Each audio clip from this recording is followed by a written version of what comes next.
இன்றே டவுன்லோட் செய்து உங்கள் ஃபேவரட் ஷோக்களை என்ஜாய் பண்ணுங்க. அன்னைக்கு மாயாவுக்காக கோவில்ல அங்க பிரதர்ஷனம் பண்ணதா இருக்கட்டும், இதெல்லாமே அவர் எங்க மேல எவ்வளவு பாசம் வச்சிருக்காருங்கிறத எங்களுக்கு புரிய வச்சிருக்கு. அப்பா பாசத்துக்காக ஒரு கதை ஒண்ணு சொல்லுவாங்க. அம்மா தன்னோட குழந்தைய இடுப்புல தூக்கி வச்சுக்கிட்டு தான் பார்த்த உலகத்தை காட்டுவாங்களாம். ஆனா அப்பா தான் குழந்தைய தோளுக்கு மேல தூக்கி வச்சுக்கிட்டு தான் பார்க்காத உலகத்தை கூட காட்டுவாராம். அதுதான் அப்பாவோட பாசங்கிறது. அந்த பாசத்துக்கு விலை மதிப்பே கிடையாதுண்ணா.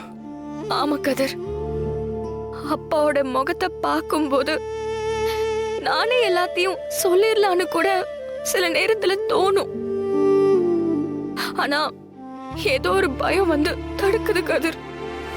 அண்ணே, எங்க பொண்ணுக்கு வளகாப்பு வச்சிருக்கோம், நீங்க குடும்பத்தோட வந்து ஆசீர்வாதம் பண்ணணும்.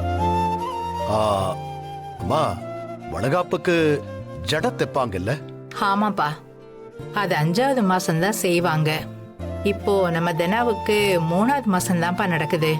3வது மாசத்துல ஜட தைச்சு நம்ம நலுங்கு பண்ணலாம் இல்ல? நீ ஆசைப்படுறல்ல, அப்படியே பண்ணிடலாம். அதுக்கு என்ன?